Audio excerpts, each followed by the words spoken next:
Welcome to Fox 29 News Now. Right now, Senate Homeland Security and Governmental Affairs Committee holds a hearing on the implications of the reinterpretation of the Flores Settlement Agreement for border security and illegal immigration incentives. Right now, here is a live look at that as they get started.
Good morning. This hearing will come to order.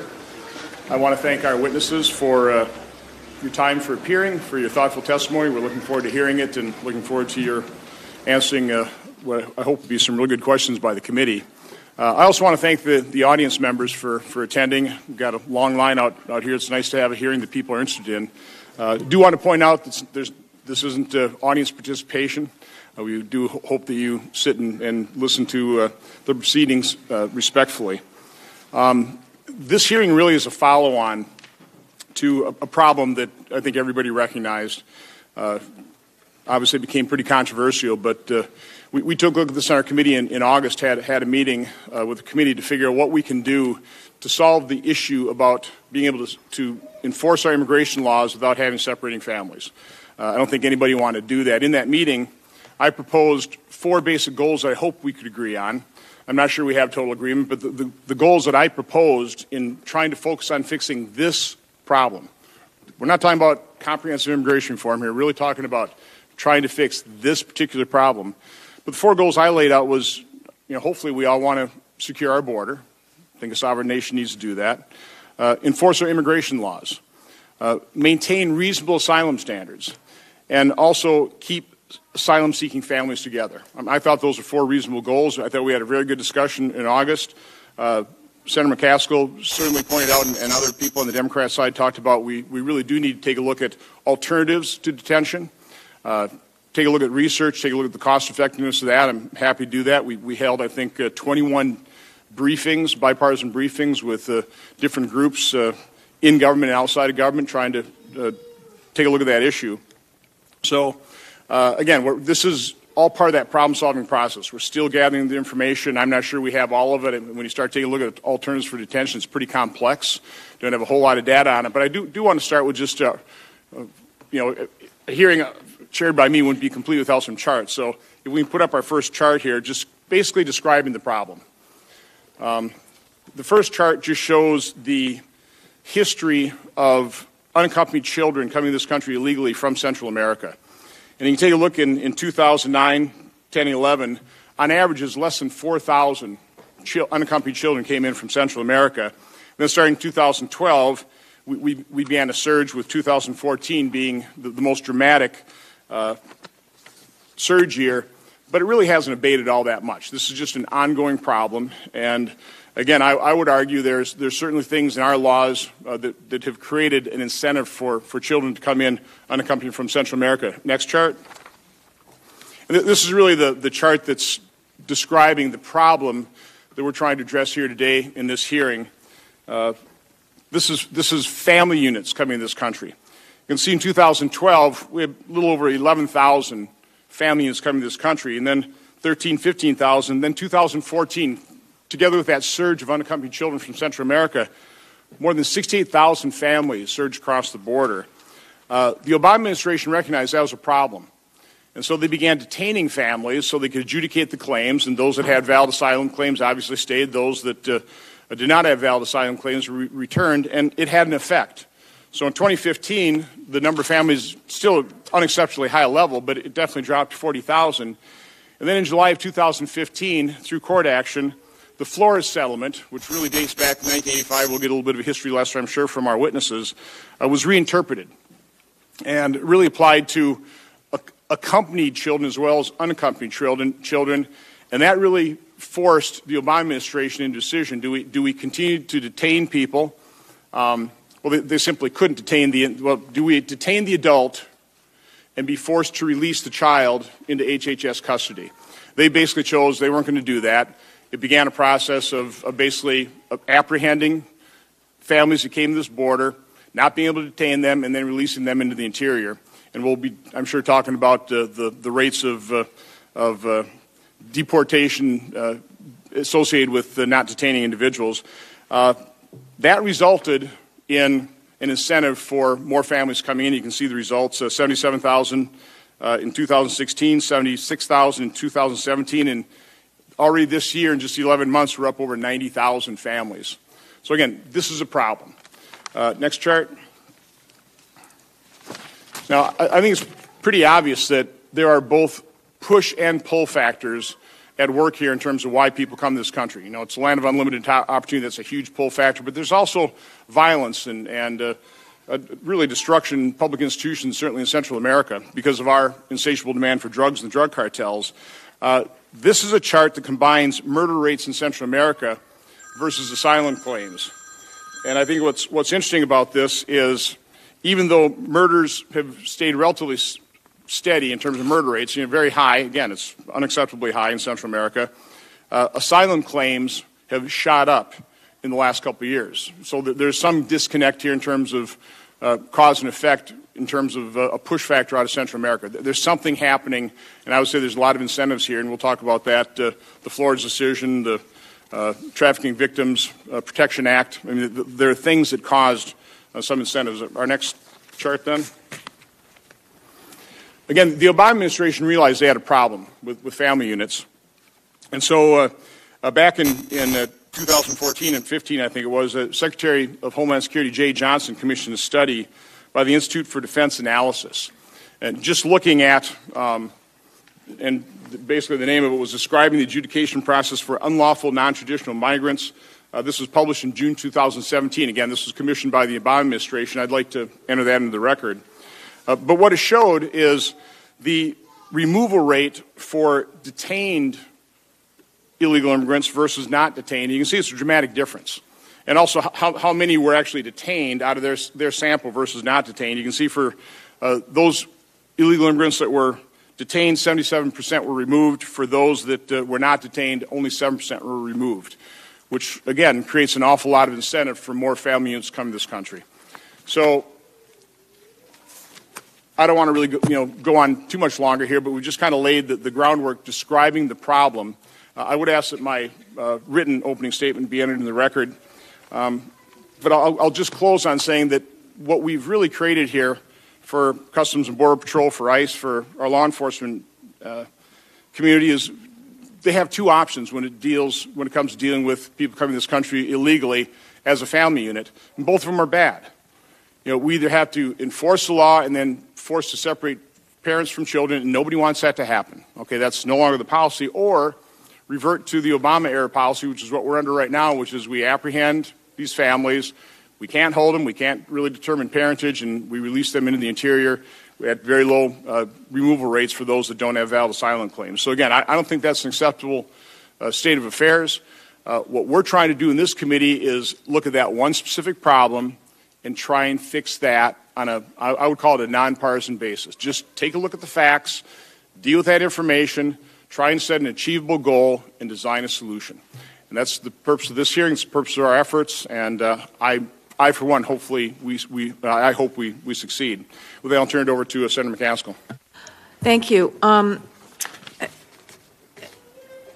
want to recognize that this is before us today first and applaud the work you do. I know from my time as a prosecutor that law enforcement officials go to work each day not thinking about themselves, and frankly, sometimes not even thinking about their families, but rather, how do we keep our communities safe, and how do we keep each other safe?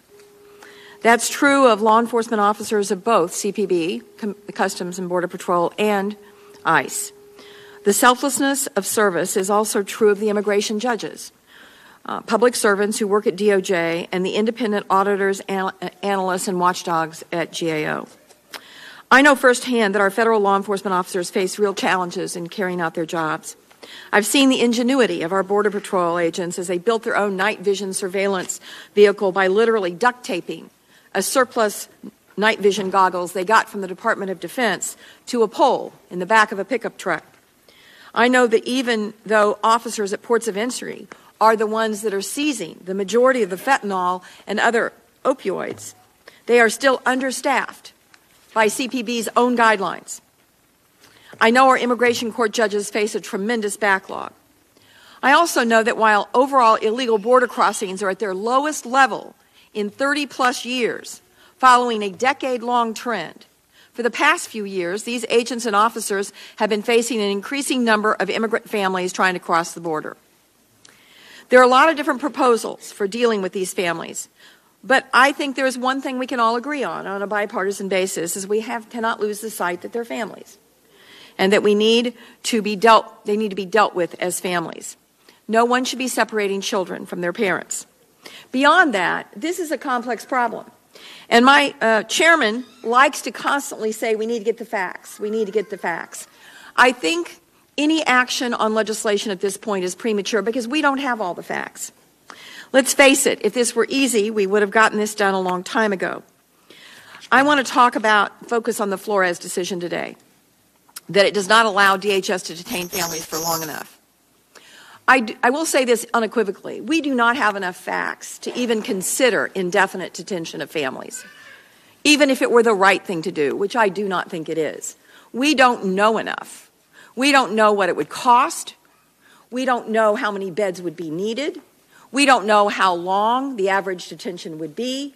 There is simply not enough information to consider indefinite detention. We've learned that Flores is not the only thing standing in the way. We've learned there aren't enough detention facilities. It would be incredibly expensive to add more. According to the briefings we received, ICE would need an additional 15,000 beds just to house the immigrant families for 30 days, at a cost of over $1.3 billion per year. This doesn't include the cost of additional personnel or the cost of construction. And frankly, it takes a median of 128 days to process an asylum case in detention.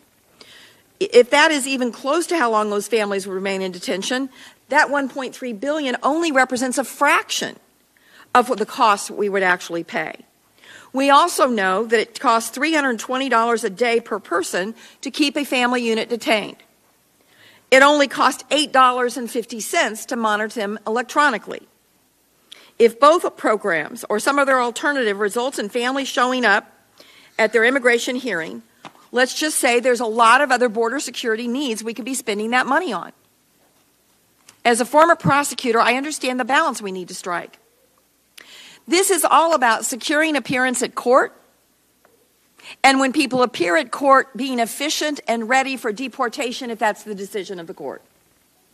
If you look at the facts around this issue, there may have been some electronic monitoring projects that were abandoned, but there is no reason to believe they don't work. The majority of people that are arrested for crimes in the United States of America are released pending their appearance at court. I have a great deal of experience with this. When I was the Jackson County prosecutor, we were under a federal court order about how many people we could have in our jail. So every day I had to make a decision as to who we let out of jail and who we kept in jail. And I guarantee you we spent a lot of time on figuring out how we monitored those people that got out and how we secured their appearance. We know how to secure people's appearance at court. There is technology and there is oversight, and both of them are less expensive than building billions of dollars of beds to hold families indefinitely because our system is so inefficient. How effective is the monitoring? It is very effective in this country.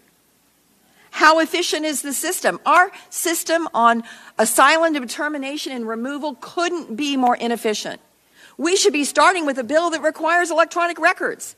Do you know if they have to do a hearing in Texas and the file is in California, they have to FedEx the file? No system in this country is still all paper. No system in this country is still all paper, except this one. It is absolutely unbelievable to me that we are this inefficient.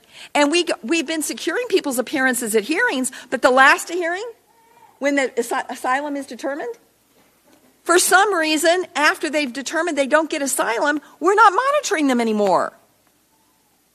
We need to be prepared at that last hearing. We need to have preparations, and the people coming need to know that if the case goes against them on asylum, they're going to be deported immediately. It is about efficiencies in the system. It is not about imprisoning families indefinitely in this country. So I think what we have to do is we have to deal with the shortage of immigration judges. We have to deal with the inefficiency in the system and how long it's taking to have these claims heard. That doesn't mean we should shortchange people on their claims. We should give them adequate opportunity to have their claims heard. But the fact that we are unwilling, we're willing to build more beds, but we're not willing to even hire the number of judges that have been funded. We don't even have enough judges now to even fill the number of judges we have given the Department of Justice for asylum claim determination. So we're putting the cart before the horse. We are defaulting to the most expensive and nonsensical way to secure appearance when there is all kinds of ways in this country that we can secure appearance and make the system more efficient. And I stand ready and willing to work with the chairman of this committee and any Republican, making sure that we secure people's appearance at court. But we don't have to separate their families, and we don't have to, for the first time in our country's history, go on a building program of family prisons. That is not the right answer. And I look forward to the witnesses' testimony and discussion about these issues as we move forward. Thanks, Senator McCaskill. The good news is there's an awful lot of things we agree on in right there, and that's how we'll try and come up with some kind of solution here, those areas of agreement. I'd be remiss if I didn't point out the fact that we have a new member, Senator John Kyle from Arizona, who obviously in this issue, you're sort of the tip of the spear in terms of this problem. So again, really want to welcome you to the committee and look forward to your valuable input.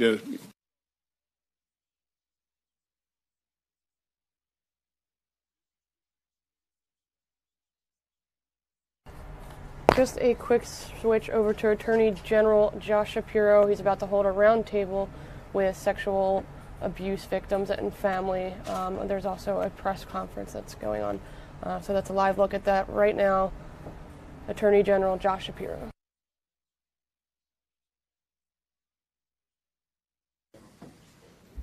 Everybody ready?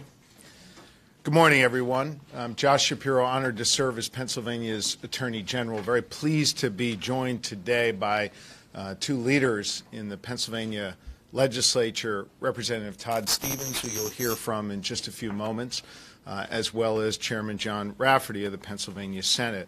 Also pleased to be joined by two colleagues in law enforcement, Kevin Steele, our district attorney here in Montgomery County, along with Matt Weintraub, our great district attorney in Bucks County. Jennifer Storm, the Commonwealth's victim advocate, is with us, and you'll be hearing from our good friend Mary McHale, one of the survivors of clergy sexual abuse here in the Commonwealth of Pennsylvania.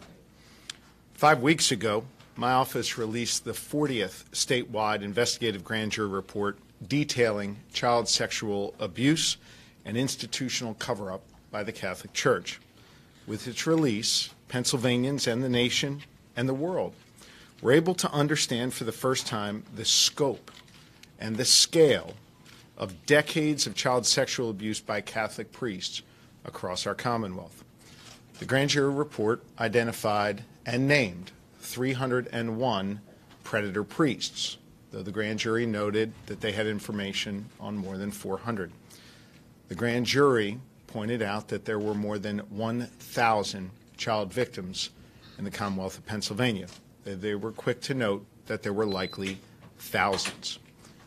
Since that report was released detailing the horrific abuse and the systematic cover-up by church leaders, I have spoken to more than 30 attorneys general from across this country. 10 so far have publicly announced investigations or reviews within their respective states and commonwealths. I've also spoken with senior officials at the U.S. Department of Justice. Here in Pennsylvania, we've made it quite clear. We've made it clear across this Commonwealth, across this country, and globally, that the time for institutions to protect their reputation over protecting victims is over. We have given survivors the opportunity to speak their truth. More than 1,000 people, 1,071 to be exact, have contacted our clergy abuse hotline in the last 5 weeks. Our agents listen to each and every one of those calls, speak to every one of those callers, and we're conducting further investigations where appropriate. The grand jurors noted their dual goals in the report. One goal was to provide transparency so that the public would finally know what had been going on in the shadows over decades here in Pennsylvania. Their second goal was to ensure that something like this could never happen again here in the Commonwealth. Since the release of the grand jury report, I've received the same questions many times. Why haven't more people been criminally charged? Because, of course, we could only charge 2 of those 301 predator priests because of our weak laws here in the Commonwealth. The other question they ask repeatedly is, how can we best protect victims? How can we help those victims of clergy sexual abuse? The answer is clear. Our laws do not go far enough here in Pennsylvania to protect victims of child sexual abuse and hold those accountable who cover it up. Understand that we ran each and every one of those 301 predator priests through what's known as the statute of limitations test and could only charge 2. We ran each and every one of those Catholic Church leaders who enabled the abuse, who covered the abuse up through a statute of limitations test, and we couldn't charge any of them. The 23 men and women of the grand jury who listened to gut-wrenching testimony over a 2-year period of time, who reviewed more than 500,000 pages from the church's own secret archives, had 4 specific recommendations to prevent this type of abuse and cover-up from ever happening again. First, the grand jurors called for eliminating the criminal statute of limitations for child sexual abuse.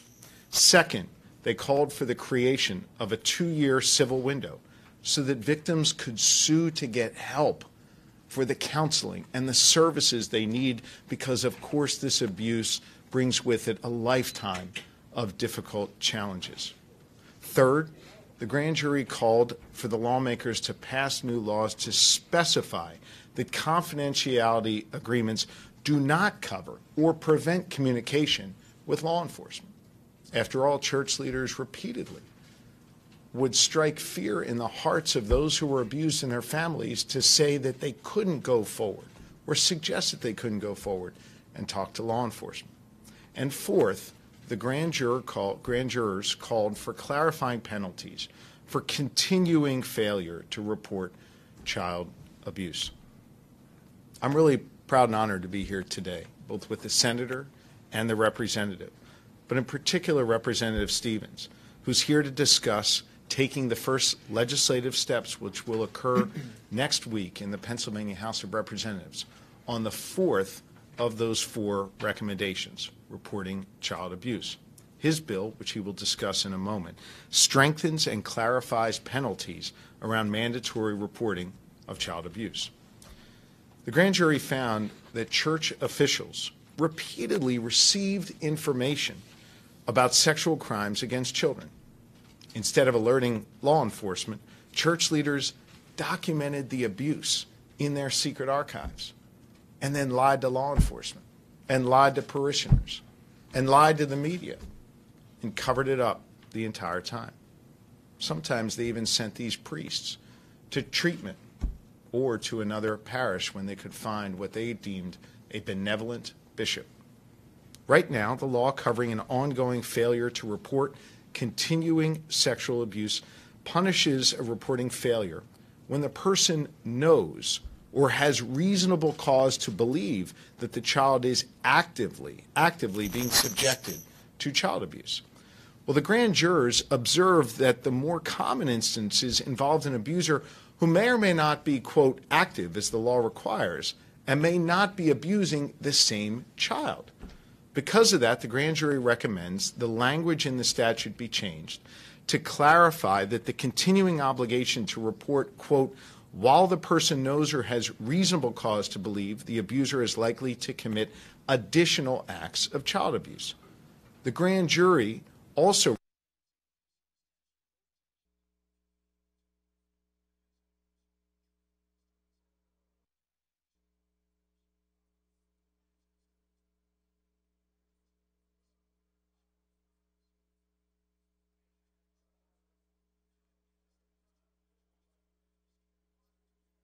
A quick change here to Captain Kinnebrew of the Philadelphia Police Department, who is live right now. They're about to provide some information concerning missing siblings, 6-year-old Dimitri Tiller and 11-year-old Nathaniel Tiller from the 5000 block of Ogden Street. This is about to start up momentarily. You'll see Captain Kinnebrew of the Philadelphia Police Department.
Both children attend the Blankenburg Elementary School at 4600 Girard. That school was checked today just to see if they showed up. At this point, they have not. But if anyone is either in the area of 5000 Ogden or 4600 Girard, we want you to be on the lookout, and anywhere in the city for that matter, for the presence of the children. So the 6-year-old Dimitri, he was last seen wearing black shorts with green designs on the shorts, a black t-shirt, black, brown, and orange shoes. That's what he was last seen wearing. I'm sorry. The shoes are black, brown, and orange. Those are the multiple color shoes he's wearing. He's 4'6", 91 pounds, and again, he's 6 years old, and we did have a picture to provide to your desks, and we already have it of him, and obviously brought down a big color photo. This is Dimitri, so anyone that sees him. And his brother is Nathaniel. Common spelling for Nathaniel, N-A-T-H-A-N. Actually, it's slightly uncommon. N-A-T-H-A-N-A-I-E-L. Tiller. T-I-L-L-E-R. He's 11 years old.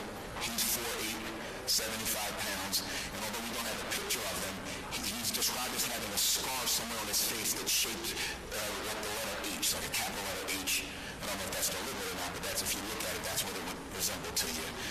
He's last seen wearing a burgundy long-sleeve shirt, black sweatpants, and black and white Van shoes, like those canvas shoes, they call them Vans, the kids do. He also attends Blankenburg Public School at 4600 Girard, and again, the school was checked with no sign of the children. And so, of course, we're concerned because now we're approaching hour 12, when at least when they were reported missing, hour about 14 from when they were actually last seen in the house. So we don't know, if or why they would have just wandered off. Those are the things the detectives are trying to find out right now. But again, we just want to get the information out to the public. We're hoping we can duplicate what happened last week, where the person that had him, they were just staying with the family friend. The child was staying with the family friend. He called us, and we were able to reunite the child with her without there was false beliefs. Now, the last time they were seen was by mom inside the house at around 9 o'clock yesterday. So, no, not in this case. I believe last time we did have some history, but in this case, nothing known to us that would. Nothing that suggests that there was any sort of argument or precipitating event that led to this. So we're at a little bit of a loss in this regard. Last time we kind of knew what caused her to leave. This time, in this particular case, and again, they're unrelated. I'm just trying to draw a comparison. But in this case, there doesn't appear to be a triggering or precipitating event that led to them leaving the house. What about domestic? We're looking at that too. Now we know that the children's biological father does not live in the house, so we actually are looking to see if he has I haven't identified his name yet, but we are looking in the area of 700 Summit Avenue. So again, that's just another address to add. 4600 Girard is the school, 5000 Ogden is where they live with their mother, and 700 Summit is the area where the biological father lives. I'm having it at 700 Summit. And also, just one more thing, I'll get you, Bruce. Also, they seem to like to play at the Hill Creek Recreation Center, which is out in West Philly as well. So, again, anybody in those areas that see these kids, let us know, Bruce. Any history of problems between mom and dad, or maybe dad tries to grab the boys and take them with him in terms of a custody issue? Nothing above and beyond the fact that we know at this time that they're not together. So whatever acrimony would have naturally existed. I'll wait. That's okay. That's okay.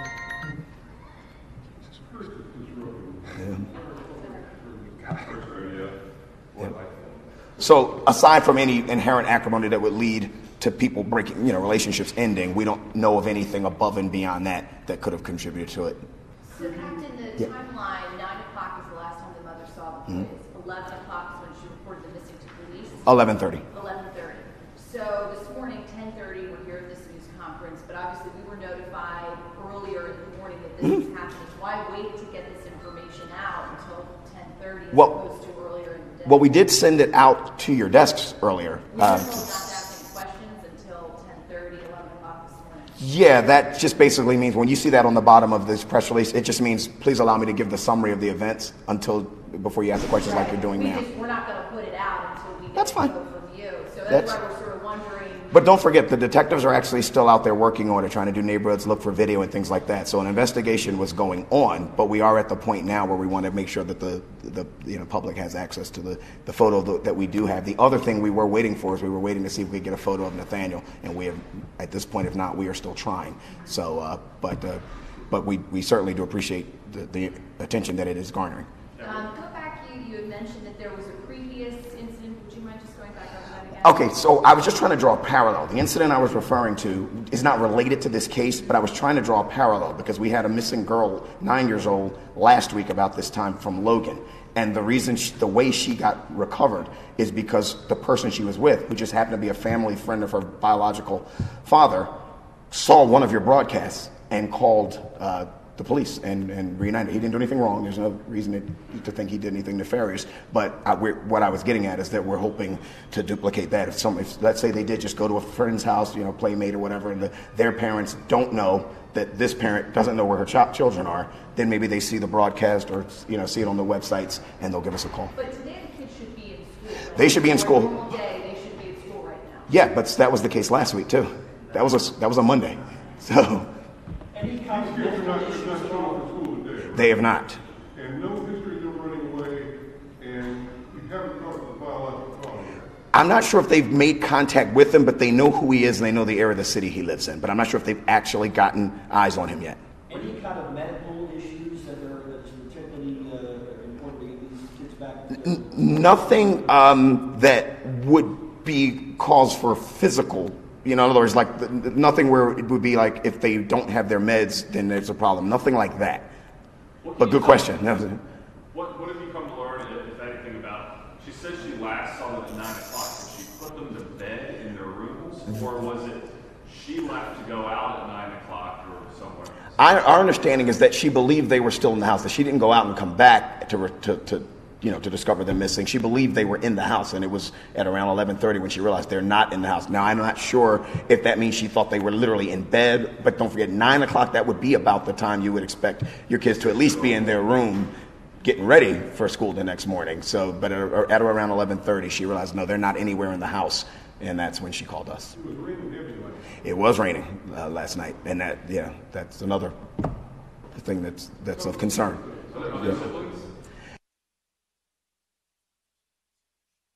The two that would be custodial in that house are the 11 and 6. But if I'm not on point on that, I'll make sure we put that out. And was there anybody else in the house, an uncle or grandparent who lived with them and they had taken them out? Nah, that would have settled it. I wish that was the case because that would have settled this. Just mom and the 2 children. Just mom and the kids at this point. My smarter colleagues is asking, any sign of forced entry? No. Can you go back over the addresses where you're Yep. living? So the children resides with their biological mother on the 5,000 block of Ogden. They go to school at the Blankenberg School, the elementary school. That's at 4600 West Girard. We believe their biological father resides in the area of 700 Summit Avenue. And we also believe that they play, during the summers or weekends or what have you, they play at the Hill Creek Recreation Center, which is out in the west. I got to get an exact intersection for that. I'm not sure if you know this, but do the biological mother and biological father, do they share custody of these boys? Does the father? Our understanding is that primary custody is by the biological mother. I don't know if there's any prohibitive restrictions on dad, but the primary custodial parent is mom. Did you say you have not looked at it? I don't believe they've actually spoken to him, got eyes on him yet, but they know where he lays his head. So it's just a matter of tracking him down. And I'm not suggesting he even knows. So that's another thing. Dad might see TV and be able to react and help us on this as well. So. As far as you know, the relationship between mom and dad is amicable? I have no reason to believe that it's toxic. But again, they're not together. So it can't be, completely harmonious. Otherwise, they'd probably still be together. Today's Tuesday. Did they go to school yesterday? My understanding is they did, but I will double check on that. And tomorrow, I believe, is a holiday, so we know we want Yom Kippur tomorrow, so kind of sandwiched in one of those weeks where we don't even have school every day. But again, they did check the school for today, and I'll double check on yesterday. In any event, they were home after school hours. We even if they missed school, we have their whereabouts tracked well into the evening back at home. Yeah, because maybe just spitballing that. Yeah. Tomorrow's Yom Kippur, they thought they had all. Maybe. Possibly, but. Nothing right now. I mean, that's something that obviously the detectives are going to look at to make sure that there's no negligence. But I mean, it's on its face, it's somewhat reasonable if you believed your children were home, at or around bedtime, and then checked when at 11 or so when you were ready to go to bed. That's relatively reasonable to, if you really believe they were home. So, and again, no sign of forced entry, no loud crashing sounds, nothing like that would have, alerted mom. So at this point, but those are things that the investigators are always looking at too. So if that takes a different turn, we'll bring you back out and I'll tell you that. What's the name of the rec center area? Hill Creek Recreation Center. That's in West Philly, but I got to get an exact location for you. Hill Creek is the name of it. Probably near the mom. Somewhere near near the school. Yep. And Southwest Detectives has the investigation. So if anyone does see the children, then obviously call 911 or you can call Southwest directly. And hopefully, like I said, we can bring this to the type of resolution that we brought last week. So thanks. If I get more specifics, I'll bring you back out. Okay? Thank you. Yep. 911 or Southwest. Southwest is 686-3183 or 3184. And they'll send us one? I'm sorry? Will they send us a photo or can I just... Oh, yeah. We sent these to your desks. Your desk should have this. Yeah. And I just don't have one for the 11-year-old. That's to me the strangest part. But I don't have another. I have one for the younger child and not the older child. You think the older child would have had more time in his life to have pictures taken of him. But so that's one of the things they're working on. Can we lean the picture up here? Yes, absolutely. Yep, absolutely. And if you do get a picture, obviously you guys... Absolutely. Post haste.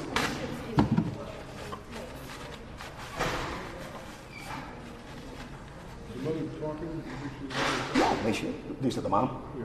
I can't imagine why she wouldn't. So she's in the 5,000. block of... We have the mom's name. Ogden Street. It's on there. It's Maryland? It's on that paper. I got to read it off. But it's on the back of that paper. So it does seem a little strange. I mean, this... A little bit, but I'm saying I don't want to,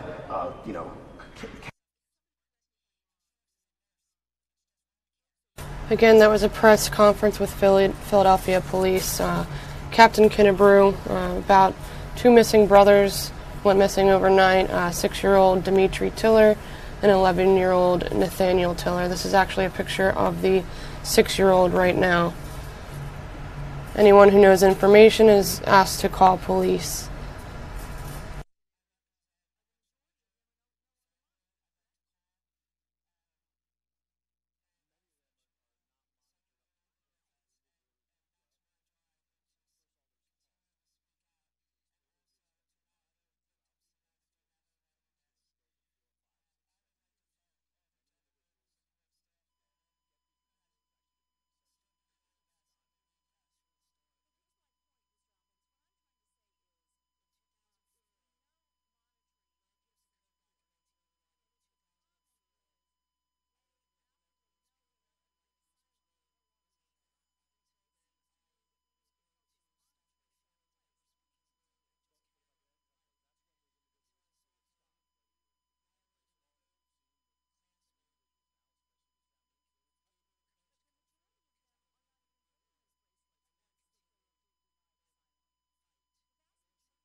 And now I'm just going to take you back over to Attorney General Josh Shapiro's press conference about mandatory reporting reform as recommended by the 40th statewide grand jury.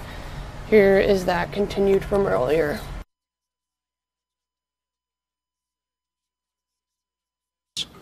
The grand jury also recommends increasing the statute of limitations for failing to report ongoing acts of abuse, which right now stands at only a mere 2 years. Representative Stevens will provide more detail on this important initiative in the House. Look, the grand jurors wrote, "We can't pass laws telling the church how to administer its internal operations, but we can demand that it inform authorities about rapists and molesters."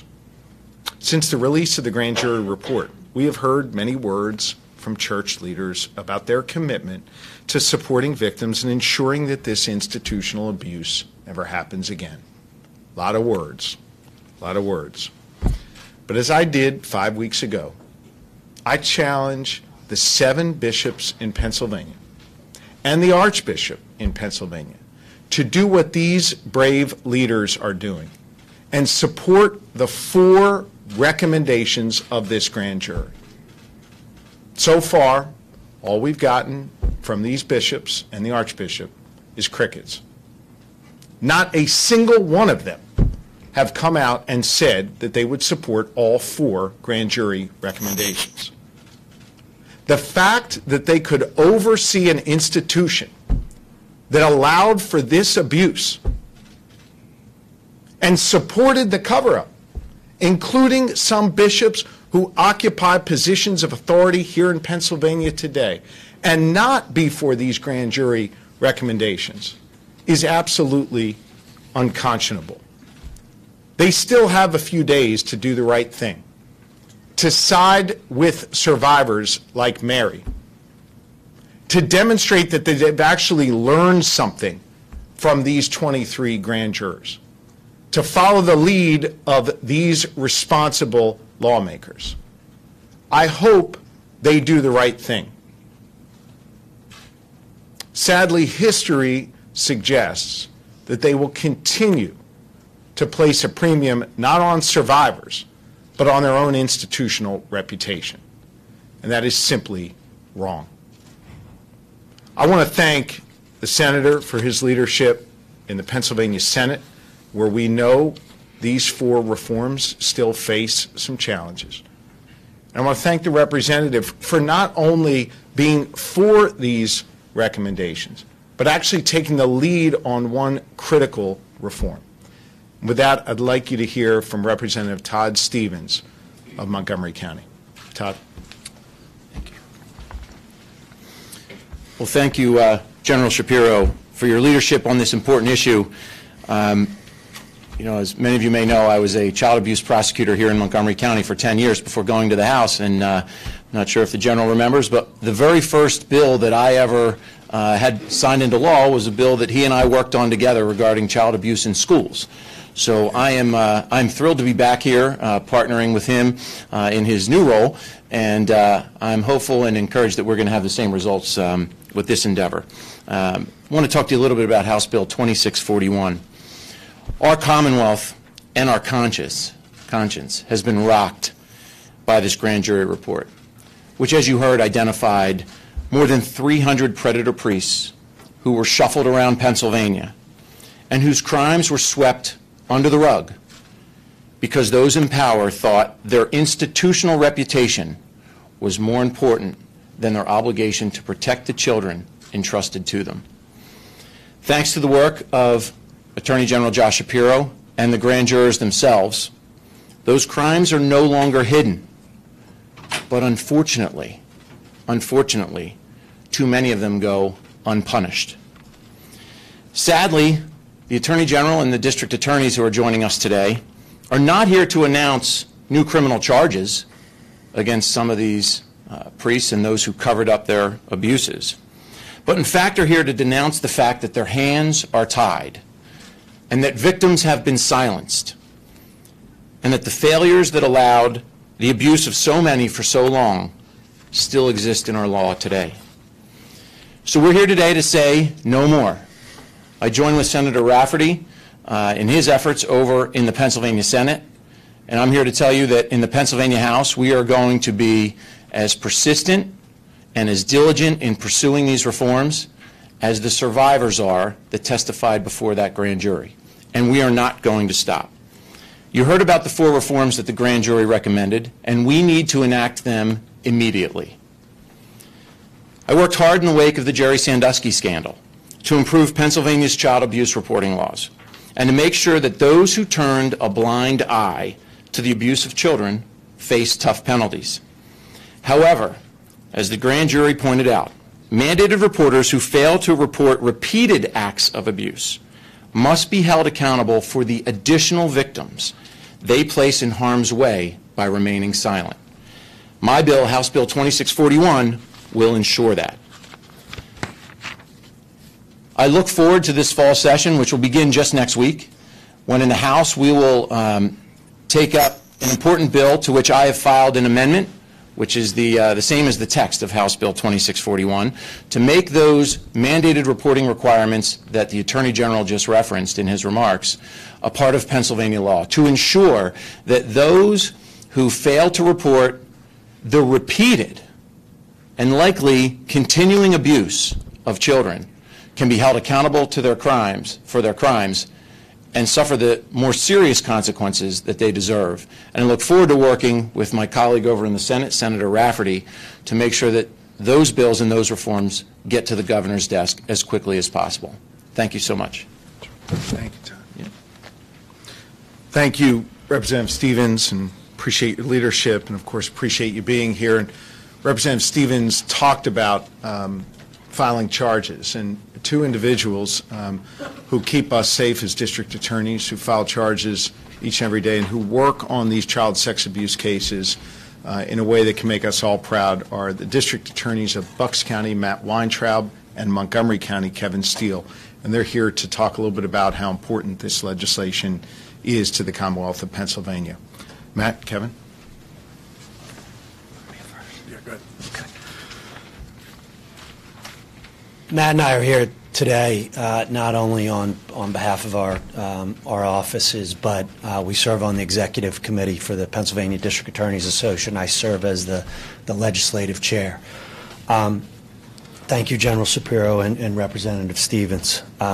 We appreciate being here this morning to stand with you in support of child victims of sexual abuse and stand in support of this bill. This important legislation, introduced by Representative Todd Stevens, grew out of the groundbreaking grand jury report on sexual abuse by Catholic priests undertaken at the direction of General Shapiro's office. So thank you, General Shapiro, for leading the charge in investigating and revealing this pervasive and systematic failure to our children. The grand jury report is more than disturbing. By shining the light into this darkness, we have taken the first step in making some needed changes to protect the most vulnerable in our society, our children. This bill is a key initiative to help victims of childhood sexual assault by stiffening penalties for those who would like to turn a blind eye to the abuse, not just once, but repeatedly. This bill will stiffen criminal penalties for this failure to report. And the bill also provides a longer window for victims. As we have come to know, they need to process this. They need to process what has happened to them, especially when the abuse happens when they are children and the abuser is a respected person of authority in that child's life. So this bill will help reduce future sexual abuse of children and spare another generation of the pain and suffering that can haunt them for a lifetime. So thank you to General Shapiro, to Representative Stevens, to Senator Rafferty for your ongoing leadership and continuing on working on behalf of the children in our communities.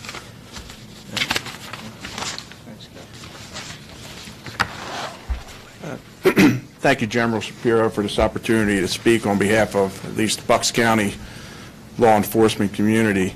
I work closely with Representative Stevens on many law enforcement initiatives, but none that I feel more strongly about than this one. I, like Todd, used to be a special victims prosecutor. I just celebrated my 25th anniversary in law enforcement, and we do this to serve. But I think about the pressure that we place on these young victims, for often they are our youngest and most vulnerable citizens. We have the expectation that they are going to be strong enough and brave enough and have the wherewithal to come out and report their abuse themselves.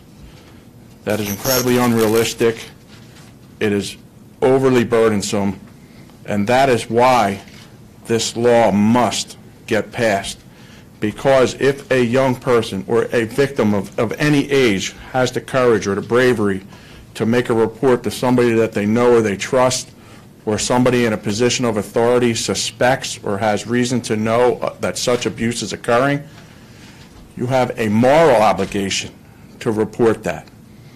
Apparently, to this point, the laws that have been in effect have not served as enough of an incentive, so that we need to strengthen these laws and strengthen the penalties for repeated ignorance and intentional non-reporting when it comes to a person that is a mandated reporter's attention that some of our youngest, most tender children, most vulnerable citizens are being abused.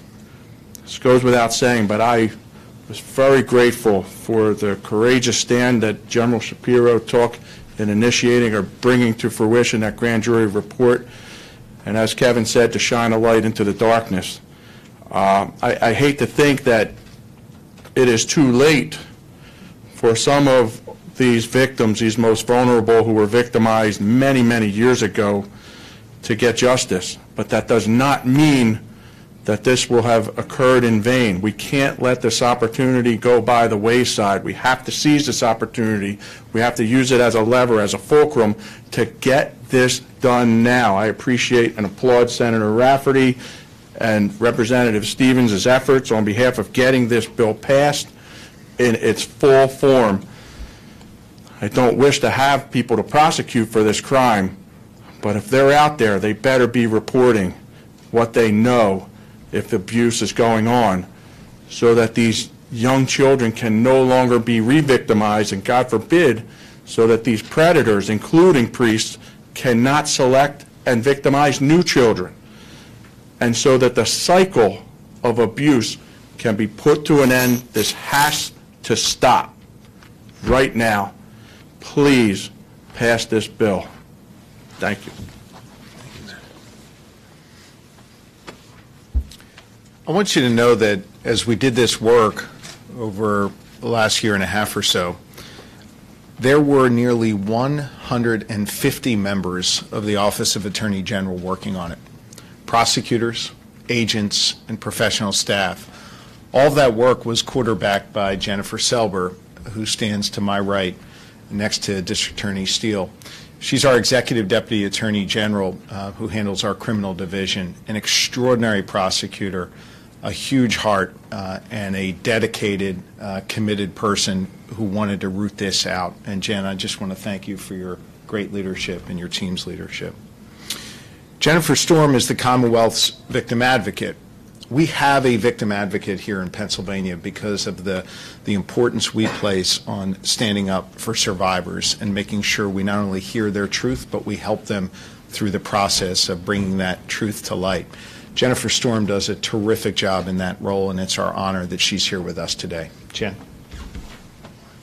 Thank you very much. Evil prevails when good men do nothing. That quote just keeps resonating with me as I stand here.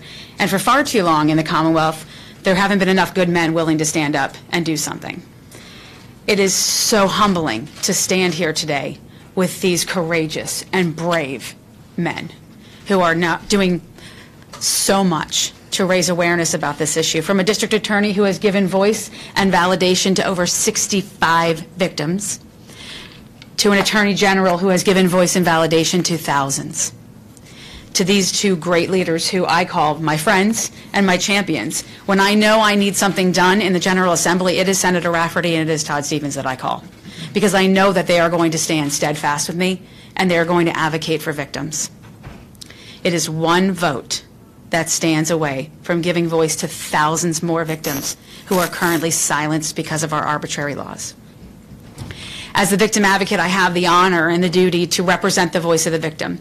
Oftentimes that means I'm standing before you because victims, for whatever reason, can't, whether they are just not yet ready to have their names and their faces out there, whether it's because they have been time-barred or gagged by whether it's a grand jury secrecy or some non-disclosure agreement. What has been so incredibly wonderful in the last couple weeks is that I've been able to walk away from the podium and allow these brave men and women to come forth and share their experience, strength, and hope with you. You have two survivors standing here with me today, Art and Mary, who have been with me for years. At every rally, at every press conference we've had on this issue, they have both been standing there. Art so lovingly holding a photo of his son who has been lost to this horrific tragedy, and Mary there having to stand in silence because she wasn't able to name her perpetrator. This grand jury report lifted that silence for Mary. She's been able to come out and speak her truth. But there are far too many victims who still don't have that opportunity.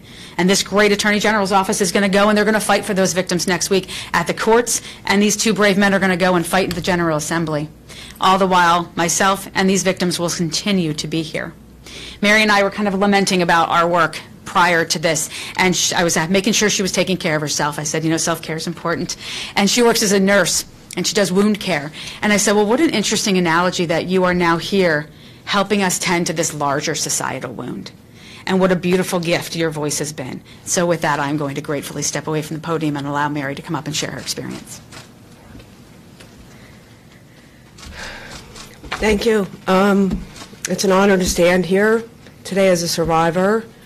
I represent a much larger family, I'd like to call, and unfortunately, some are no longer with us, and that's my drive into continuing to speak out and also to allow other victims to know that they're never alone in this.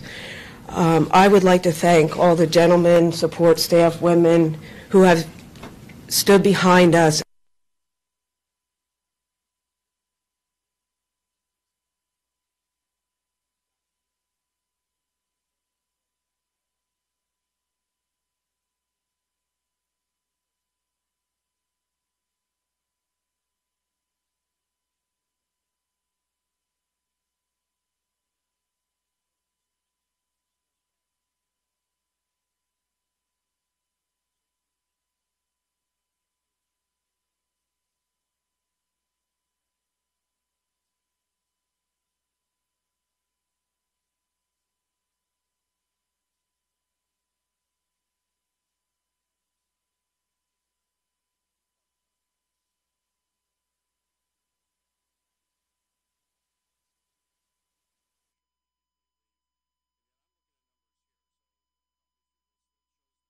I apologize for the technical difficulty there where it cut out the victim who was speaking out.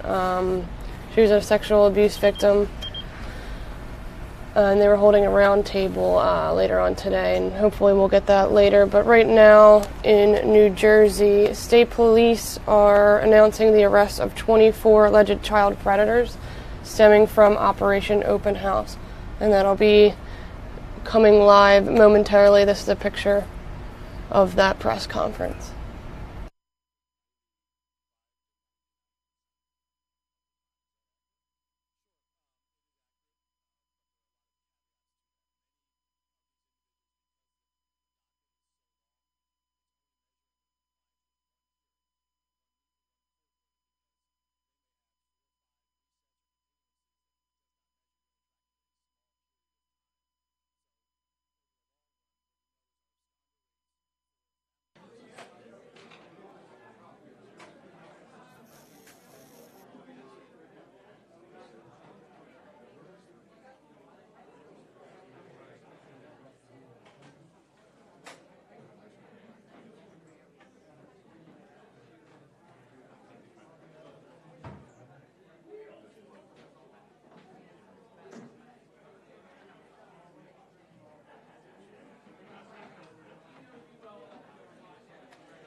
Mic check, mic check, mic check, check, check, check.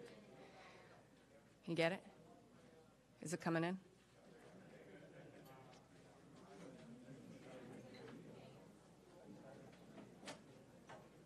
All right.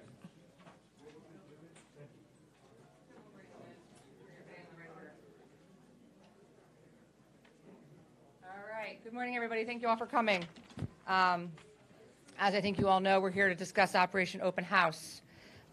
Just to run through a few housekeeping issues. Speaking today will be Attorney General Kabir Grewal, followed by Veronica Allende, who is the Director of the Division of Criminal Justice. Then Lieutenant John Pizzuro from the New Jersey State Police. He is the Digital Technology Investigations Unit, and he is also the commander of ICAC, which is the Internet Crimes Against Children Task Force. Wrapping it up for speaking will be First Assistant Prosecutor John R. Corson, Jr. from Ocean County Prosecutor's Office. Also joining us behind the podium today will be Deputy Attorney General Lillian Daniel from the Division of Criminal Justice, Senior Assistant Prosecutor Kristen Pressman from the Ocean County Prosecutor's Office, and Brian Michael, who was a Special Agent in Charge from the Homeland Security Investigations. After everybody speaks, we will take a few questions. If you need anything following that, please find me or Peter afterwards. You should all have a press release. The materials to your sides, I have a few copies with me, but they're also available up on our internet site, so you can get those at your convenience. There is a big crowd outside, which is clearly not all going to fit in here. Those are members who worked on this task force, and we'll be addressing them a bit afterwards, just to say thank yous to them. But with nothing else, I'm going to ask the people who are joining us behind the podium to come on in. Lieutenant? I'm going to stand over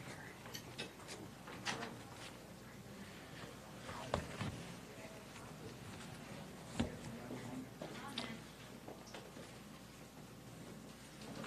John? Brian?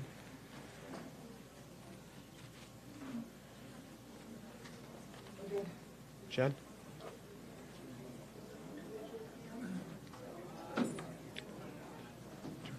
Close the door.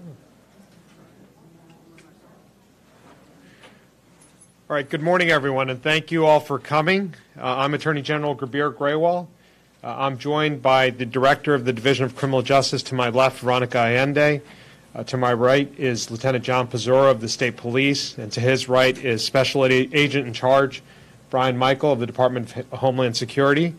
And to our left are John Corson at the far end from the Ocean County Prosecutor's Office, the first assistant there. Next to him is Senior Assistant Prosecutor Kristen Pressman, also of the Ocean County Prosecutor's Office. And to her right is Deputy Attorney General Lillian Daniel from the Division of Criminal Justice. Outside in the hallway are really an extraordinary group of people. The men and women who conducted the investigation, the results of which we'll share with you today, as well as the leadership of a number of law enforcement agencies from across the state that participated in this investigation.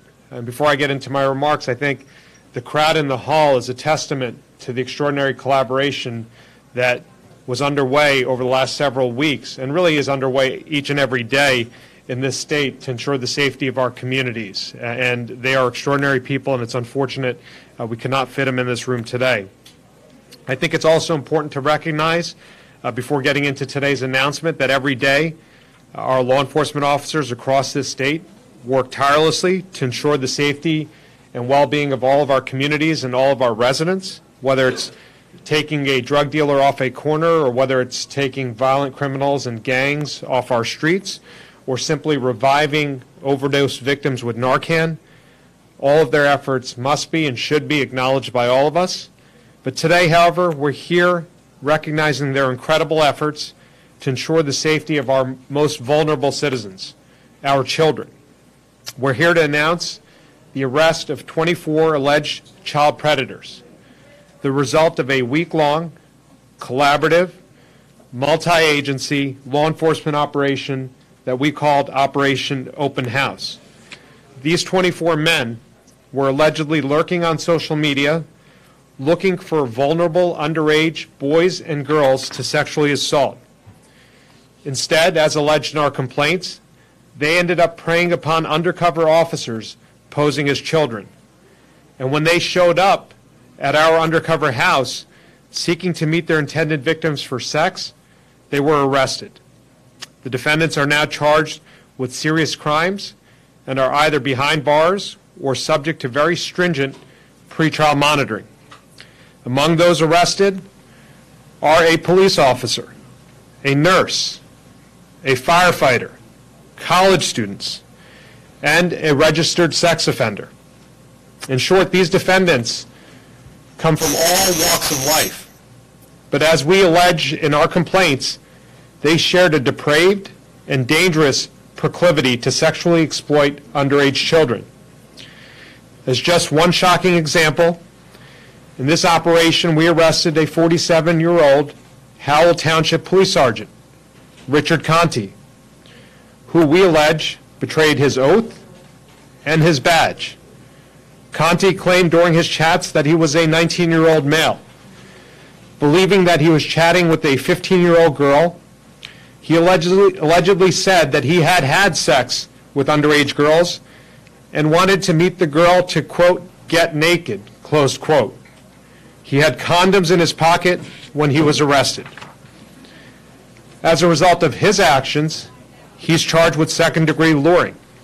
He has been suspended from his job, he has surrendered his weapons, and he is under court-ordered home detention. While there have always been child predators, what this investigation highlights is that their methods are constantly changing in the internet age. In an early time, child predators stalk children at playgrounds, at schoolyards, and at shopping malls. They look for vulnerable children to groom for exploitation. But now they also lurk on social media, where they utilize the anonymity of the internet to target the same vulnerable children by presenting themselves in whatever disguise serves their sinister purposes. And even on the internet, they've moved from those chat rooms to chat apps. But to counter this threat, we've adjusted our methods as well. We are working collaboratively, aggressively, across all levels of law enforcement to apprehend these offenders, through investigations like Operation Open House and through actions that we take each and every day on social media. We're determined to stop this type of predatory behavior against our children and to bring these offenders to justice. We want child predators to know that we are on social media too, and that the next child that they may target may be an undercover officer waiting for them with handcuffs. That's the message of Operation Open House. But here's the thing. Law enforcement cannot do this alone. We need the help of parents and family members to do their part.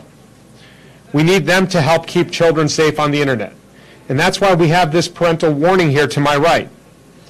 These are some of the apps that were used in this operation by the child predators who were targeting children on the internet and on social media, and they're also from past law enforcement operations conducted by the Internet Crimes Against Children Task Force. It's absolutely critical that parents familiarize themselves with these apps. Just as you are vigilant about a stranger approaching your child in a park, you need to be equally, if not more, vigilant about the dangers lurking in these new cyber playgrounds. Make sure that the apps on your children's devices are age appropriate. Talk to your children about social media and chat apps like these. Let them know that the people they encounter may not be who they initially seem to be. Warn them not to share personal information or pictures with strangers they encounter on the internet.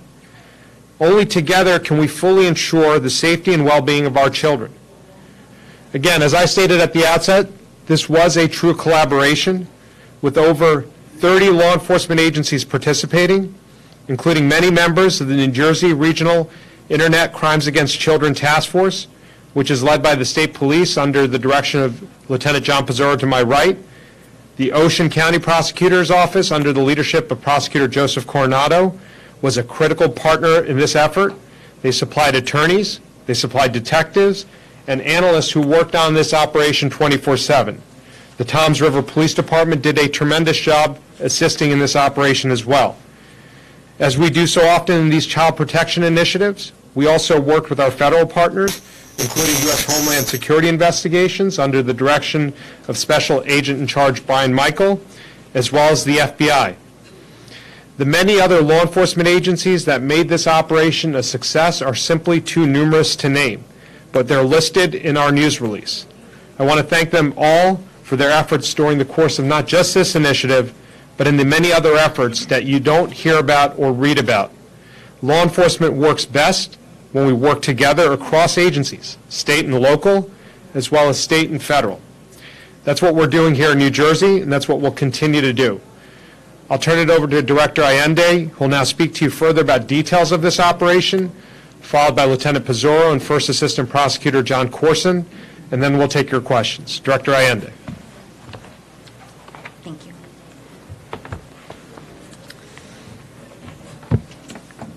Thank you, Attorney General Graywall. I want to provide a few more details about this operation, which, as the Attorney General just stated, was an extraordinary collaborative effort between the Division of Criminal Justice, the New Jersey State Police, the Ocean County Prosecutor's Office, the Department of Homeland Security Investigations, and so many other federal, state, county, and local law enforcement agencies. During Operation Open House, undercover detectives engaged in chats with the charged defendants for some time leading up to the meet week when the arrests were made. In some instances, they chatted for a week. In others, they chatted for 2 to 3 days. The undercover house, a 4-bedroom house in Toms River, was staffed during the arrests with dozens of officers and evidence technicians who worked on surveillance, arrest, interview, and evidence teams. Numerous attorneys were stationed nearby at the Ocean County Prosecutor's Office to provide additional assistance. These alleged child predators traveled near and far, hoping to find their underage and unguarded victims home alone. One man, Defendant Nandalal, came all the way from the Bronx, New York, over 90 miles to the undercover house. Another, Defendant Walton, came from Hillsborough, New Jersey, over 70 miles. And still others came from Gloucester, Middlesex, Atlantic, and Burlington counties, anywhere between 34 and 64 miles away. But instead of finding an unprotected child to sexually assault, most of these defendants were met by law enforcement officers when they arrived at our open house. A few defendants were arrested at other meetup locations or near such locations. They were promptly placed under arrest, and in some cases, they were placed under arrest by the very officer who portrayed the child they targeted for sex. All 24 men who were arrested during this operation now stand charged with second-degree attempted luring or enticing a child with a purpose to commit a criminal offense against the child. Many of them also face additional charges, including second-degree attempted sexual assault on a minor, and third-degree attempted debauching the morals of a child. 5 of these defendants face third-degree charges of attempted sharing obscene material with a child for allegedly sending sexually explicit photos of themselves to the undercover detectives. As far as the penalties for these crimes go, in New Jersey, second-degree charges carry a sentence of 5 to 10 years in prison, while third-degree charges carry a sentence of 3 to 5 years in prison. This investigation, however, does not stop at the time that these defendants are placed under arrest. Following their arrests, attorneys and detectives worked together seamlessly to draft search warrants for any seized digital devices, including the defendants' cell phones. All seized devices were taken to the forensic computer lab at the Ocean County Prosecutor's Office, where they will undergo full forensic examinations.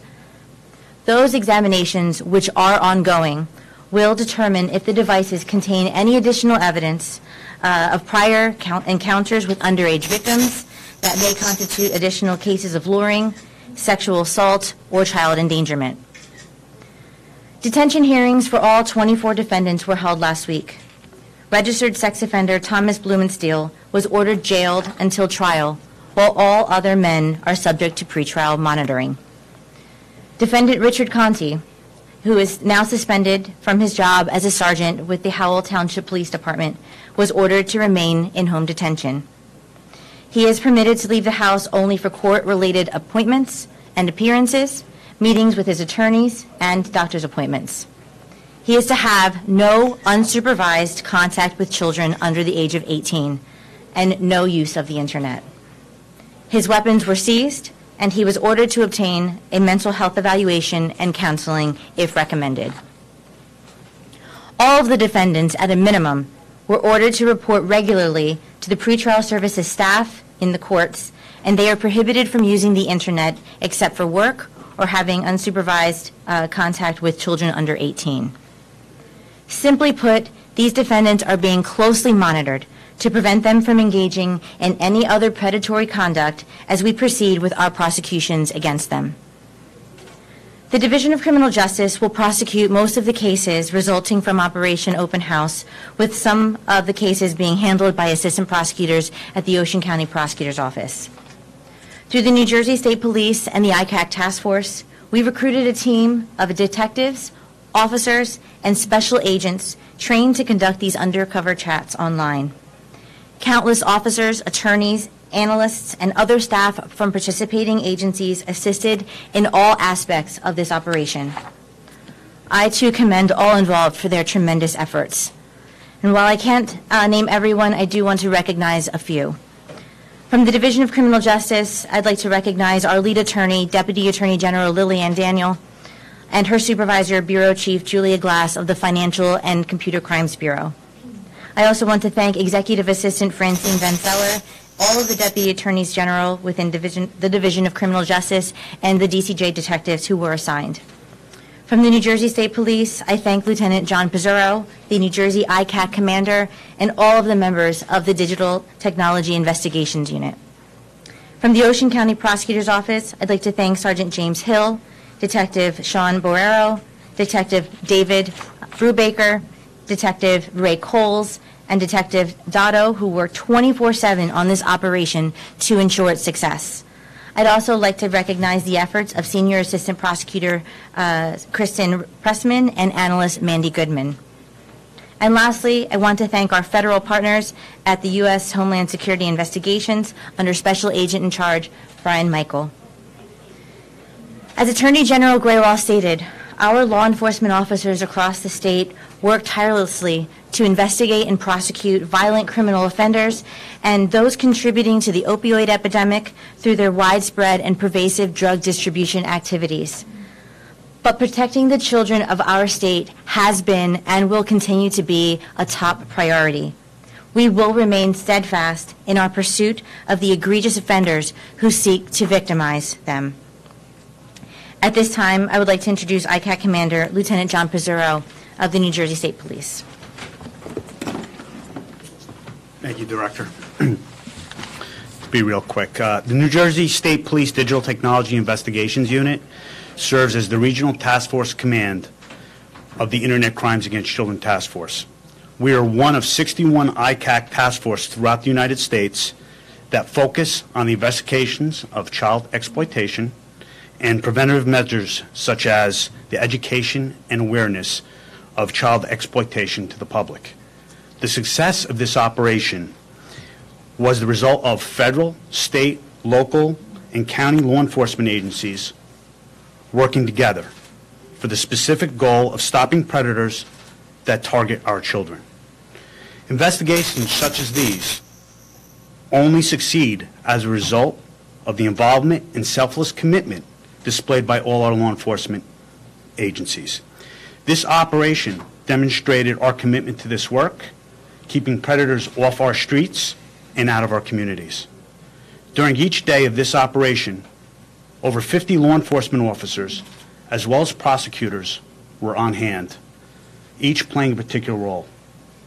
I want to personally thank each and every person who worked through this difficult but rewarding operation. The men and women of this task force display time and time again the passion, understanding, and commitment to protect our children. It is truly an honor to be part of such a great team that puts the needs of our children before our own. This operation is a testament to what we can do when we work together and commit to a common goal. Thank you, and I want to just introduce First Assistant Prosecutor John Corsi. Good morning. I'll be brief. I just want to take a moment to, on behalf of Prosecutor Joseph Coronado and the Ocean County Prosecutor's Office, thank the Attorney General and his staff, the Division of Criminal Justice, the State Police, and the ICAC Task Force for inviting us in and allowing us to partner up with them on this task force. Not lost on us is the fact that 14 of these gentlemen hail from Ocean County. Lastly, and most importantly, I want to thank the dedicated detectives, the agents, the analysts, and the prosecutors who worked on this investigation. Without their hard work, these 24 people may not be in the situation they now present themselves. Thank you. So we'll open it up to your questions at this point. Yeah, so why did you operate this out of Ocean County? Did you know that the majority of the activity was in Ocean County? So two questions really. Why Toms River? And how do you select a house that you're going to operate? So I don't want to go into the details of how we picked the house or where the house was located, but I would just say this is we could have located this operation in any part of this state.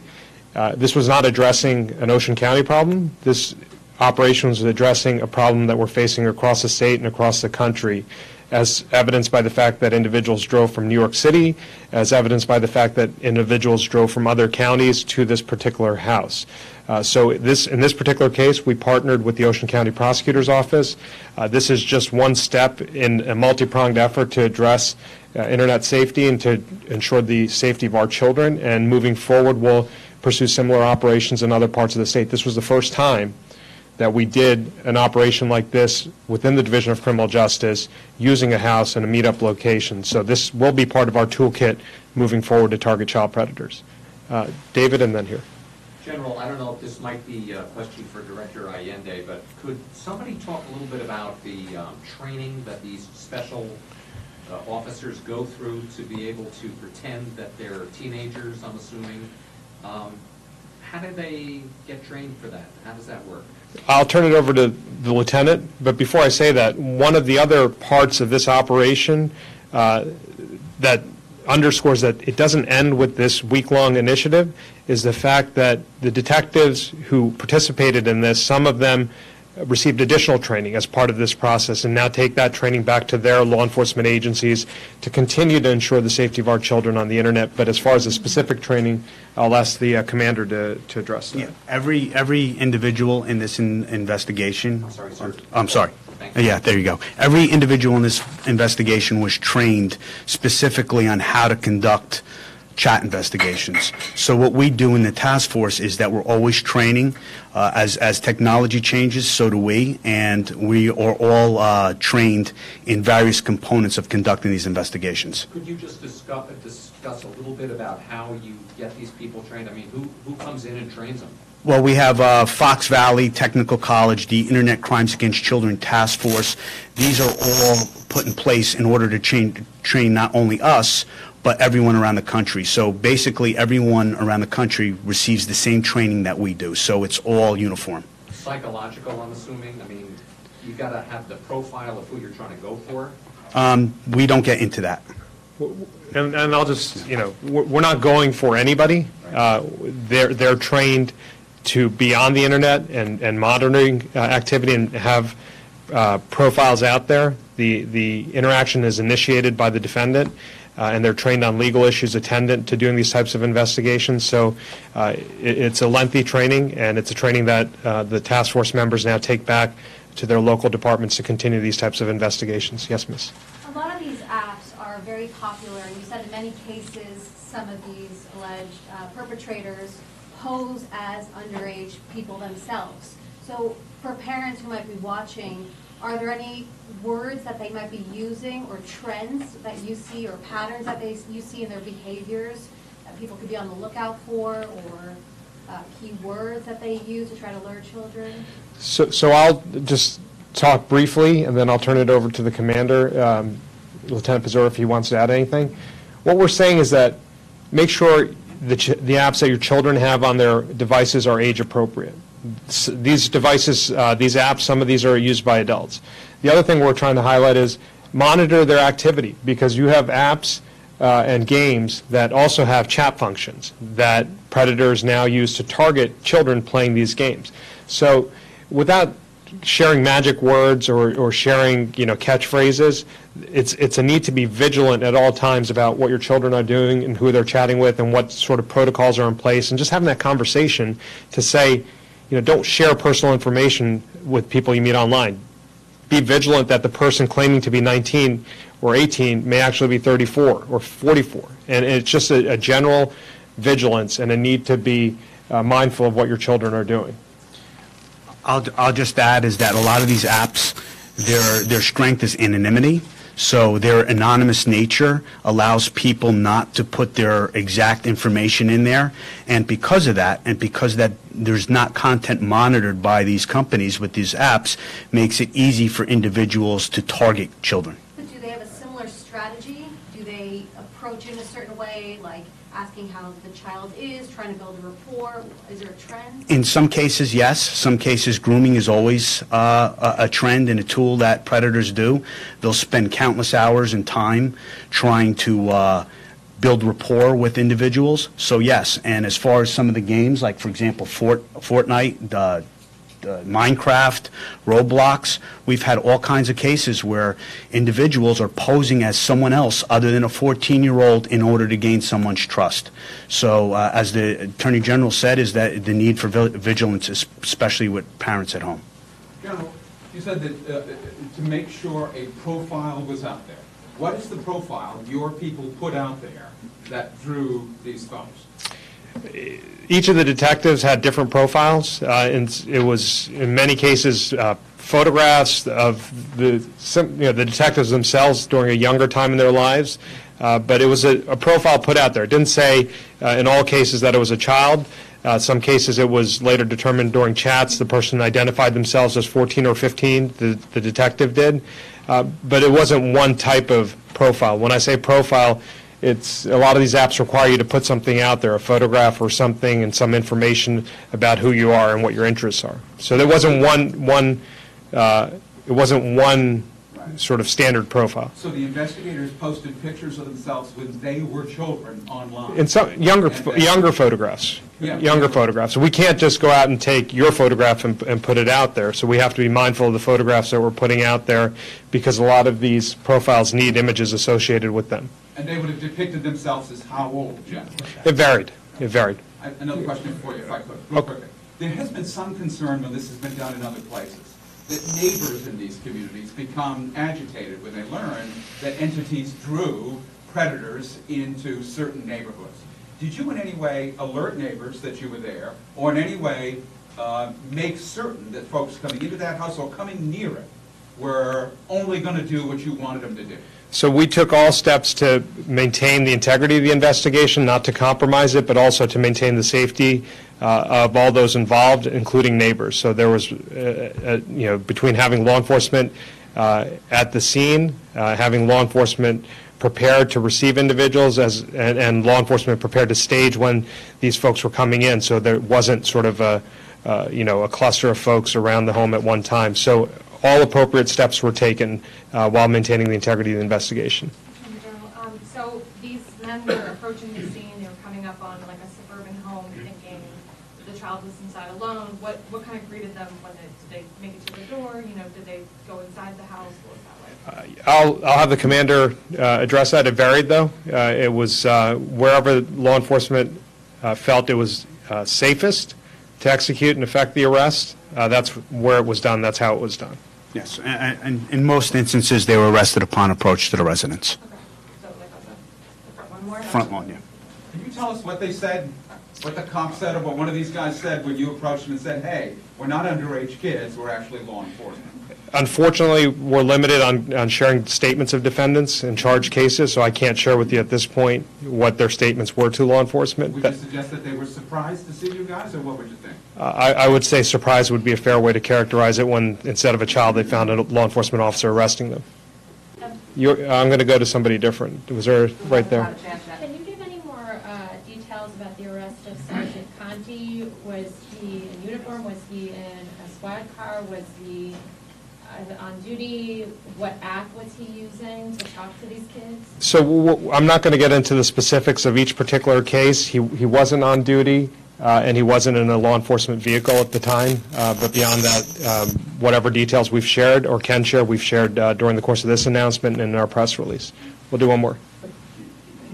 Could I ask one off-topic question to you about the investigation that you sort of announced a couple of weeks ago concerning the dioceses in New Jersey and investigation? Where does that stand right now, and how are you proceeding with that? Sure. In broad strokes, we set up the hotline about a week and a half ago. As I've said before, unfortunately, that hotline has been ringing off the hook. We've had to staff it up. We've had to put extra resources, devote extra resources to taking those calls. The task force is being led by Director Allende with the help of Robert Lorino, the former acting prosecutor of the Essex County Prosecutor's Office. We're in the process of bringing additional staff onto that task force and rounding it out with help from all of our counties, because this issue touches all of our counties. The state police is involved, as well as detectives from CJ. So right now we're in the intake mode. We're in the intake mode receiving these complaints. We're triaging those complaints for follow-up. And if there's something that requires immediate follow-up, in the sense if there's, if we hypothetically get a complaint in alleging current abuse, that moves to the head of the line and the top of the list. But the rest we're triaging and farming those out to appropriate task force members to follow up on. And we'll collect the evidence and follow it wherever it leads. Attorney General, what were the age range of the profiles that were posted with Operation? 14 and 15. 14 and 15. They were identified during the course of the investigation, during the course of the chats. All the law enforcement officers identified themselves as between 14 and 15 years old, male or female, depending on the profiles.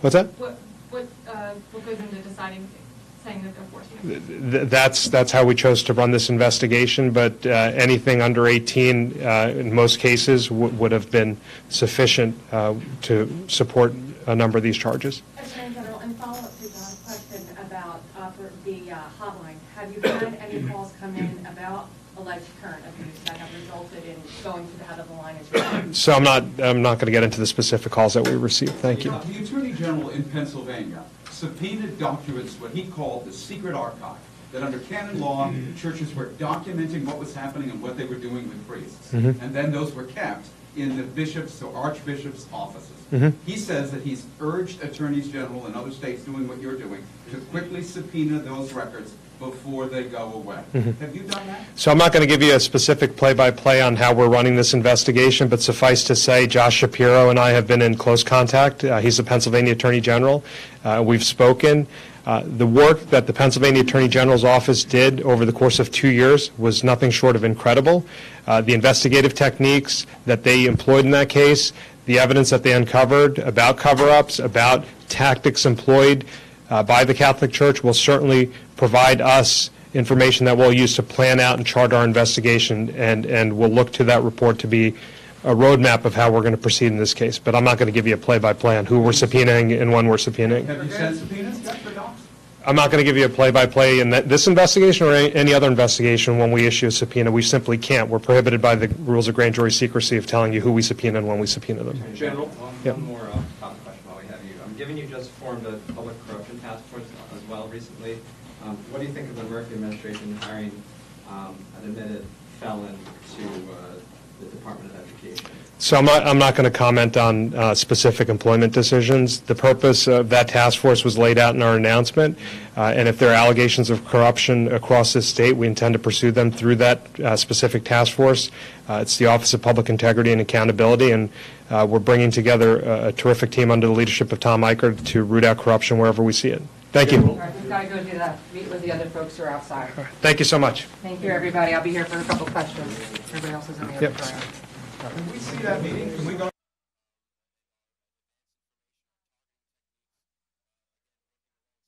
On a personal nature, that he wants to just talk to them.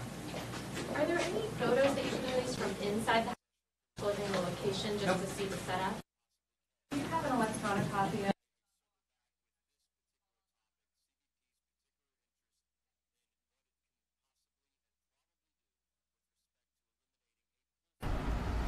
That was Attorney General Gabriel Grewal announcing the arrest of 24 alleged child predators.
Well, Republicans on Capitol Hill have pulled the plug on a vote this week for Supreme Court nominee Brett Kavanaugh.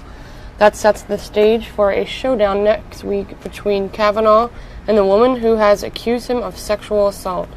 Fox News correspondent Doug Luzader had some details as he spoke with Good Day Philadelphia this morning.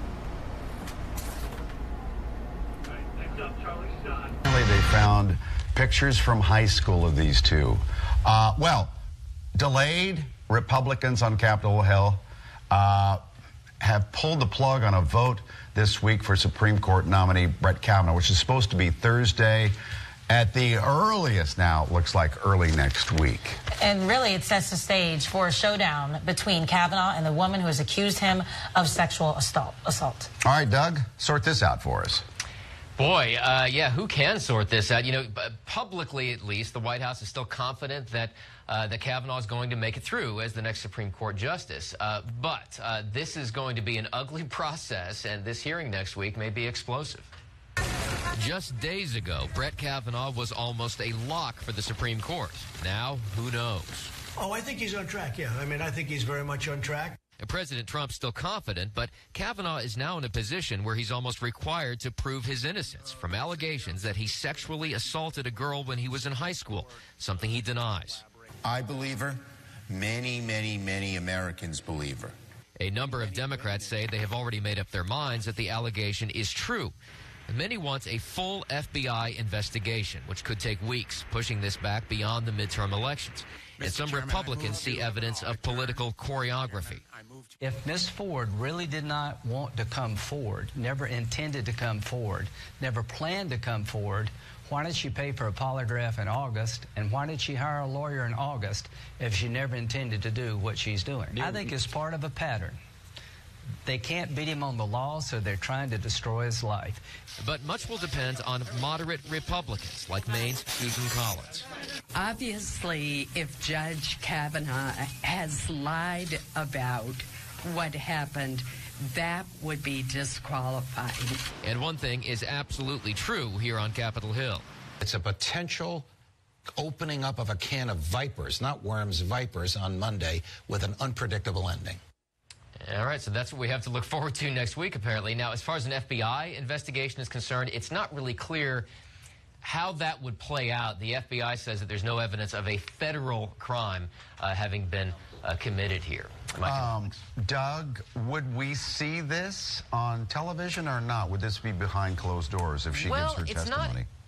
it's not entirely clear how this is going to go forward if this hearing takes place on Monday. And I say if because we don't know for sure whether the accuser, Christine Ford, is going to be there. I mean, her attorney indicated that her client is willing to do this kind of thing, but we haven't heard for sure that she's committed to it. Oh, okay. I thought that she was indicating that she would because she released her name. But does she want to do it on the phone? Does she want to do it in a private session? What should and on that day, I think there's a question, Yeah. Okay, Doug, we'll see you tomorrow. We'll follow it all week. An 8-year-old boy with cerebral palsy needs his wheelchair to get around, but now it's gone. Someone stole the boy's wheelchair from the yard of his family's home. Fox 29's Lauren Johnson has been following this story.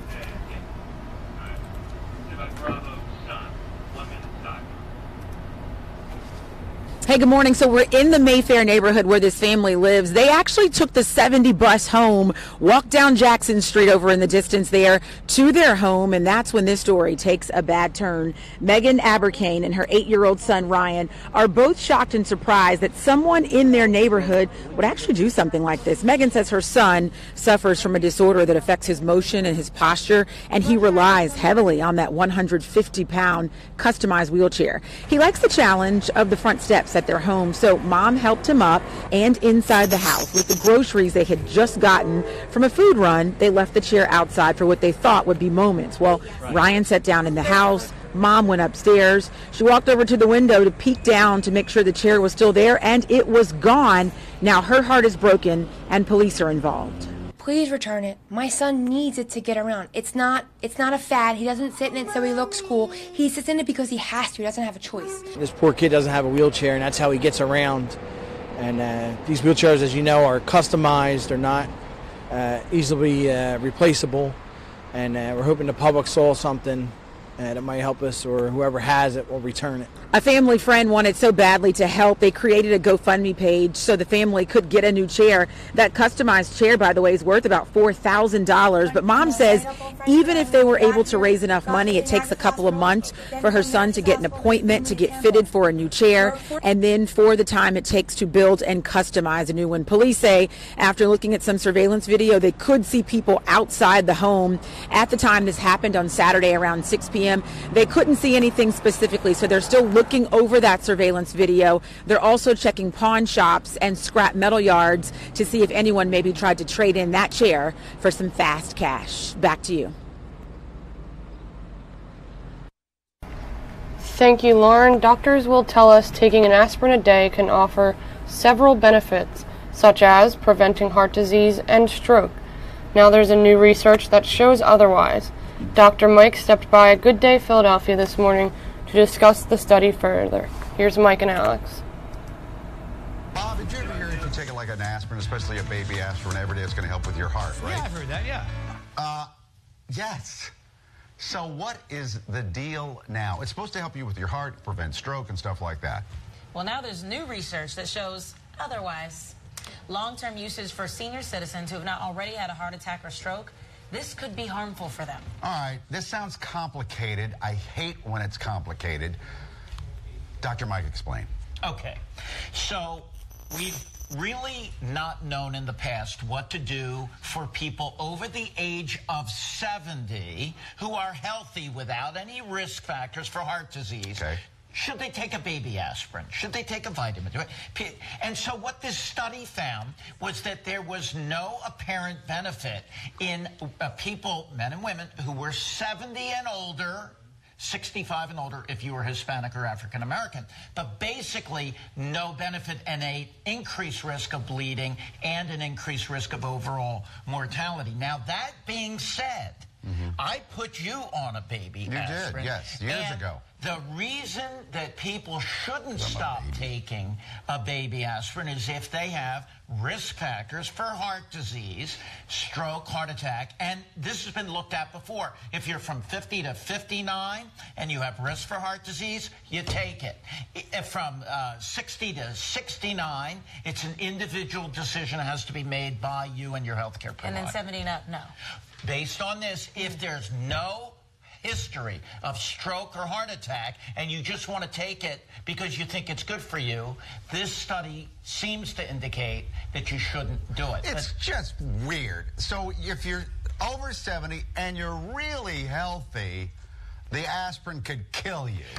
That makes no sense. But anything that you put in your body, whether it be a baby aspirin or any other drug or herb or anything, has the potential and has some biologic effects. Aspirin inhibits platelets. Platelets are responsible for clotting. And so, yes, if you read the warning label on aspirin, you can have bleeding. But I don't want, because I got 10 calls yesterday when this came out from my patients. The bottom line is that you need to have a discussion with your healthcare provider. Even the author said, don't stop it without checking with your healthcare provider, because it could be life-saving. Was that clear? It could be life-saving. Unless you're healthy, then it's going to kill you. Right, life-saving or life-threatening. You don't take something just because you think it might be good for you. You have to have a reason to take a pill. Just because an aspirin is something that's over the counter, just like a lot of natural products, you have to have a reason. Everything has a biologic effect. I love that. You're wonderful. I know. I don't know what you're thinking. I don't either. I have no idea what to do now. I guess just go to your own doctor and ask. Well, I'm healthy, so I'm not going to. No, don't you prescribe the stinking aspirin for me. Because you need to stay on it because you have some risk factors. Okay, so you think he should still take it? You're saying he should still take it? Yes. You personally, you should take it. Yes. If you have a high risk of heart attack and stroke, folks, don't stop the baby aspirin. Well, he almost has a heart attack every day on this show. That's right. Please keep taking them. I'll take it. Did I put you on a baby aspirin? No. No. He's trying to kill you. No risk. Thank you, doctor. I love you. I love you too. And I love you.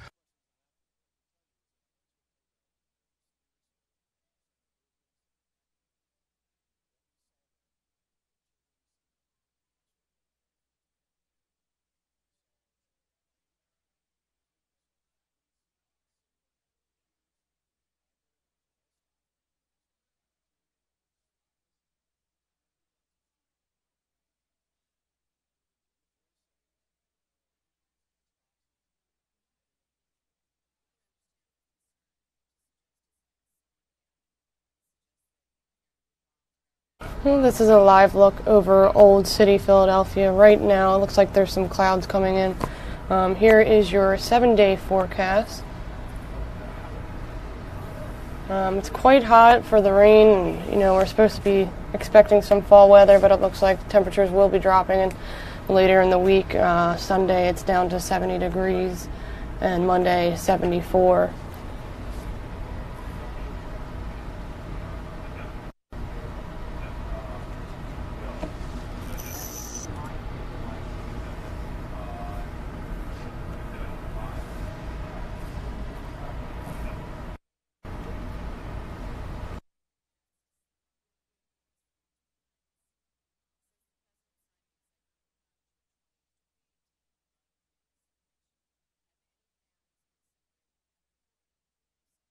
And there was a quick look at your weather.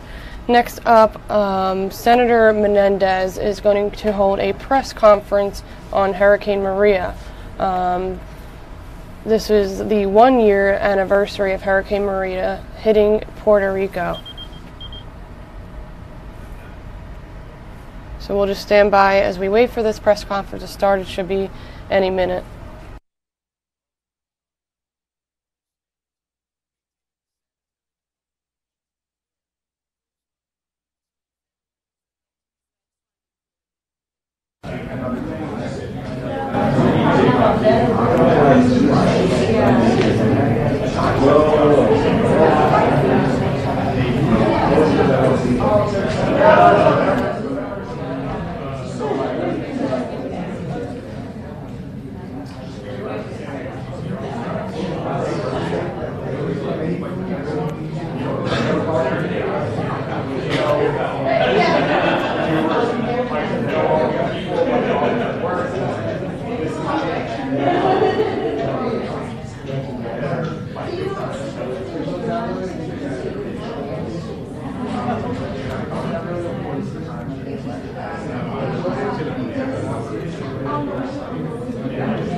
I go up there next to the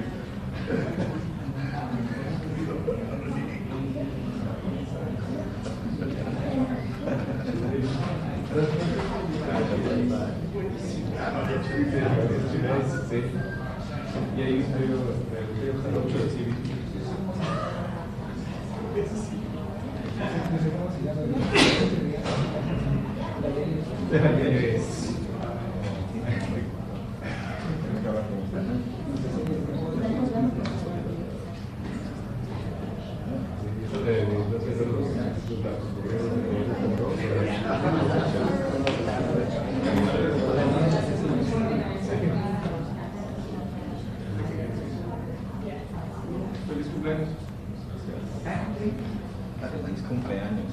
Vamos a cantar. Yo te lo prometo.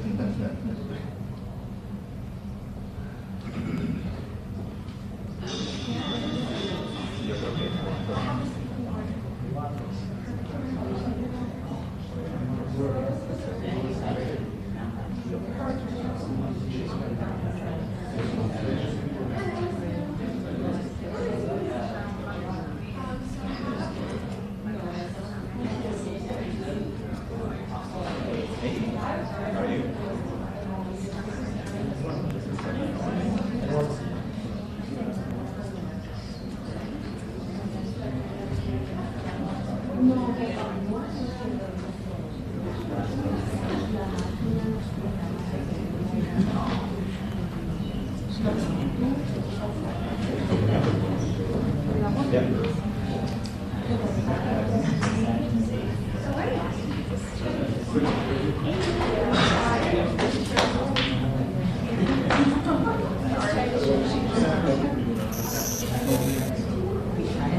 Let me talk to Eduardo right now. Eduardo? Eduardo. And we have the president of Black Language here. We should probably add him on the list. I mean, feel free. Right after. Yeah, because we're interspersing, right? Okay. Maybe after the survivors? After the... Canada? Yeah, that's what I thought.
I'll put him after the... Por aquí. Before I come back. Perfect. Okay. And you don't mind fielding questions, right? No. Perfect. I think I've done these before, but not at this scale. Not at an international scale or national scale. Yeah. You did something right. Really good.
Some people are excited. Like, bro, I'm not going to really be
Patricia.